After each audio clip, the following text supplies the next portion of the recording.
Chapter 2 में एक topic है आपका लवण। लवण बनने के बहुत सारे तरीके हैं।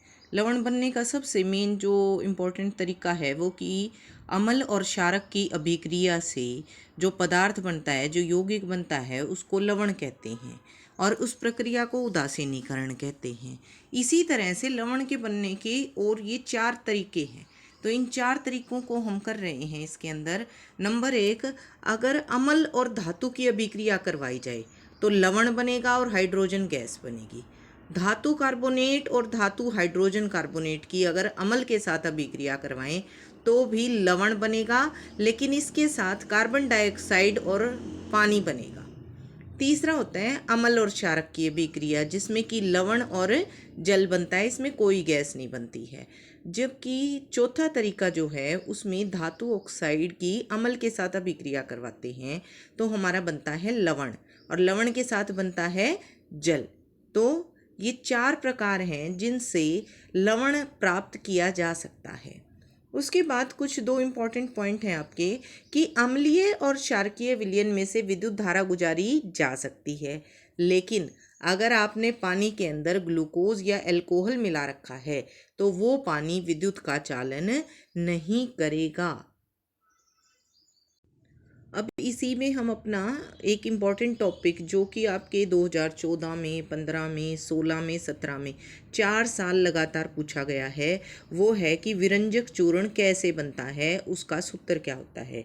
तो विरंजक चूर्ण को बनाने का तरीका क्या होता है, कैल्शियम हाइड्रोक्साइड बुझा हुआ चूना CaOH2, इसकी अभिक्रिया जब क्लोरीन के साथ करवाई जाती है तो विरंजक चूर्ण बनता है, और विरंजक चूर्ण का सूत्र है CaOCl2, CaOCl2।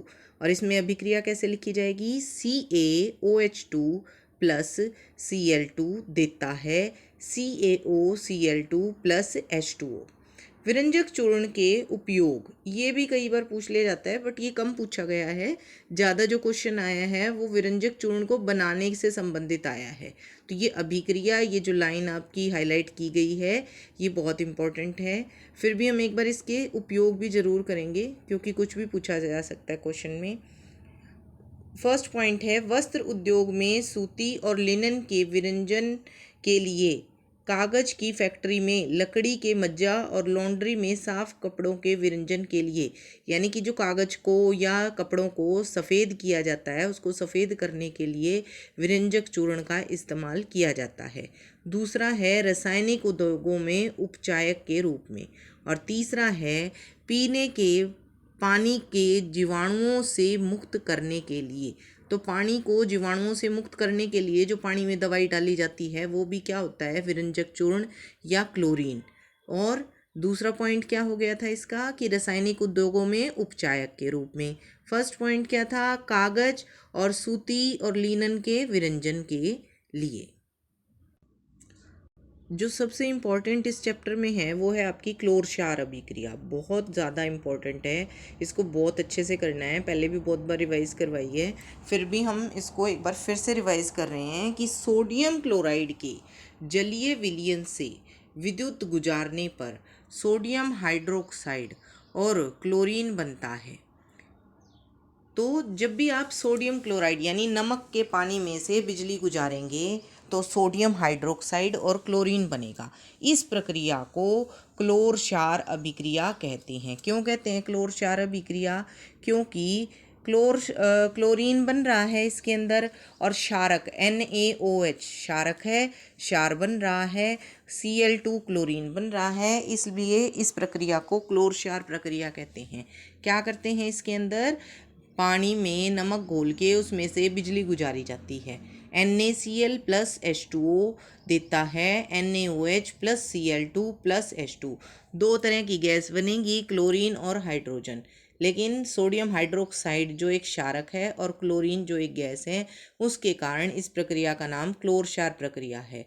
1 नंबर में इसमें प्रश्न हो सकता है कि क्लोरीन कहाँ पर निकलती है, तो क्लोरीन निकलती है एनोड पे, हाइड्रोजन किस पे निकलती है, कैथोड पे। आपको पता है क्लोरीन ऋणात्मक है और हाइड्रोजन जो है वो धनात्मक है, इसलिए क्लोरीन निकलती है एनोड पर और हाइड्रोजन निकलती है कैथोड पर।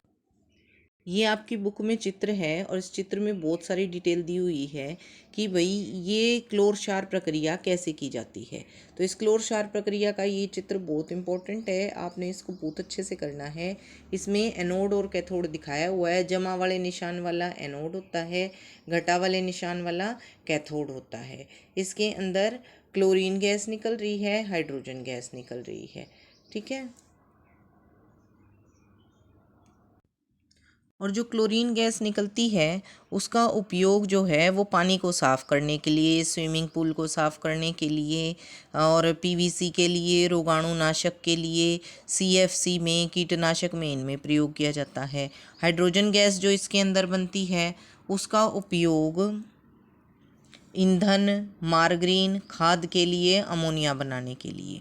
फिर इसके अंदर जो सोडियम हाइड्रोक्साइड क्षारक बनता है उसका उपयोग धातुओं से ग्रीस हटाने के लिए, साबुन और अपमार्जक बनाने के लिए, कागज़ बनाने के लिए, कृत्रिम फाइबर बनाने के लिए, इसके लिए इसका उपयोग किया जाता है। चित्र बहुत इंपॉर्टेंट है, जितना लिखा हुआ है उस सारे को आपने एक बार ज़रूर बना के देखना है।